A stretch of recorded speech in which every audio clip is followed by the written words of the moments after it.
Assalamualaikum dan salam sejahtera semua. Jom kita mulakan sesi ulang kaji super pantas kita. Hari ini, kita akan bedah siasat bab 1 RBT, Dunia Reka Bentuk dan Teknologi. Target kita, kurang daripada 5 minit. Mari kita buktikan yang kita memang boleh kuasai bab ni. Okey, dah sedia semua? Anggap ni macam satu misi khas. Bukan sekadar ulang kaji biasa-biasa, tapi satu cabaran untuk kita betul-betul faham apa asas reka bentuk dan teknologi. Jom kita mulakan. Misi pertama kita kena faham dulu definisi-definisi penting. Ini adalah tapak atau asas untuk semua benda yang kita akan belajar lepas ni. Jadi, fokus betul-betul ya. Apa tu reka bentuk? Senang je. Ingat dua perkataan kunci ni, terancang dan impak. Maknanya, ia bukan pasal cipta sesuatu secara hentam kromo. Tak, ia pasal merancang dengan teliti supaya apa yang kita buat tu berguna dan boleh ubah hidup kita jadi lagi baik. Okey, seterusnya teknologi. Apa pula ni? Teknologi ni sebenarnya cara kita guna ilmu sains dan matematik untuk cipta alat atau sistem. Tujuan utama dia, satu je, nak mudahkan kerja kita. Tengoklah telefon pintar, kereta, laptop, semua tu kan hasil teknologi yang memudahkan hidup kita. Jadi, bila kita gabungkan dua-dua ni, reka bentuk dan teknologi, kita dapat satu kuasa yang super hebat. Kita rancang sesuatu yang bagi impak. Dan pada masa yang sama, kita gunakan sains dan matematik untuk jadikan ia satu realiti. Memang padu. Baik, sekarang fikirkan apa-apa saja rekaan yang hebat di sekeliling anda. Tak kisahlah bangunan ke, kereta ke atau telefon bimbit.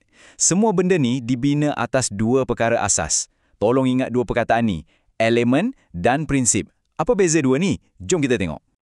Cara paling senang nak faham, bayangkan anda nak masak. Elemen tu ibarat bahan-bahan masakan anda. Ada garisan, rupa, warna, macam tepung, gula, telur. Manakala prinsip pula, itulah resipinya. Anda tak boleh main campak je bahan-bahan tu kan? Anda perlukan resipi, macam keseimbangan, kontras, harmoni untuk susun bahan-bahan tadi. Barulah hasilnya nanti jadi sedap dan berfungsi dengan baik. Seterusnya, mari kita fahamkan kenapa RBT ini penting sangat dan apa peraturan ataupun etika yang seorang pereka kena ikut. Ini akan bezakan antara pereka yang biasa-biasa dengan pereka yang luar biasa. Reka bentuk yang bagus ni kesannya pada semua orang tahu. Untuk kita sebagai individu, ia buat hidup kita lebih senang. Untuk masyarakat, ia selesaikan masalah ramai orang.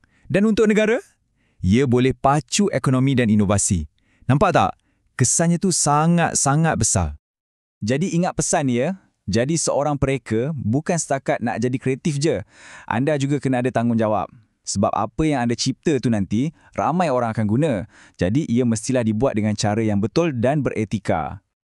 Dan ini dia 5 etika penting yang anda wajib pegang. Pertama, rekaan mesti asli, jangan tiru orang. Kedua, jujur tentang apa yang produk tu boleh buat.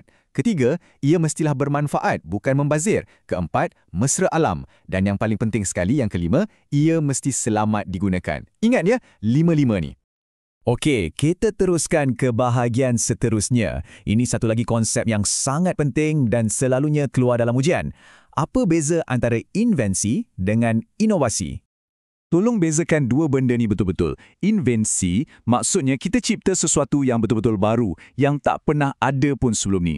Manakala inovasi pula, kita ambil benda yang dah sedia ada dan kita ubah suai, kita upgrade supaya ia jadi lagi bagus. Invensi ni, dia cipta sesuatu daripada kosong, from scratch. Contoh paling klasik, telefon yang pertama dicipta. Sebelum tu mana ada alat macam tu? Itulah invensi. Inovasi pula, dia menambah baik. Cuba bayangkan telefon bimbit yang besar gedabak dulu tu, bandingkan dengan telefon pintar yang ada kat tangan kita sekarang. Telefon pintar itulah contoh terbaik inovasi. Asasnya sama, tapi dah diubah suai jadi lebih nipis, laju, ada kamera canggih. Itu namanya inovasi. Sekarang, kenapa semua benda yang kita belajar ni penting untuk anda? Sebabnya, ilmu RBT ni boleh buka macam-macam pintu kerjaya yang best untuk masa depan anda. Jom kita tengok sikit apa pilihannya. Cuba tengok betapa luasnya bidang RBT ni. Anda boleh masuk bidang pertahanan, reka bentuk peralatan tentera. Boleh masuk bidang pendidikan, cipta alat bantu mengajar, bidang kesihatan, pembuatan, sampailah ke IT. Mana-mana pun perlukan kemahiran RBT. Okey, kita dah hampir sampai ke garisan penamat misi kita. Sekarang, masanya untuk uji sikit minda anda sebagai seorang pereka. Jom kita buat satu rumusan pantas untuk pastikan semua poin penting tadi melekat kuat dalam kepala. Dan misi kita selesai. Tahniah! Untuk simpulkan semua dalam bab 1 ni, ingat 3 benda ni je. Pertama, ingat asas. Apa dia? Elemen dan prinsip.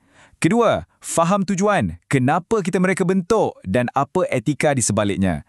Dan yang ketiga, cipta masa depan melalui invensi, inovasi dan kerjaya pilihan anda nanti.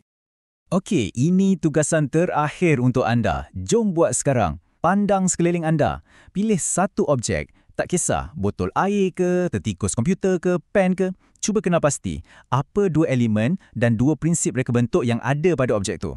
Bila anda dah berjaya buat, tahniah. Sebab masa tu, anda bukan lagi sekadar belajar. Anda dah mula berfikir macam seorang pereka sebenar. Syabas semua.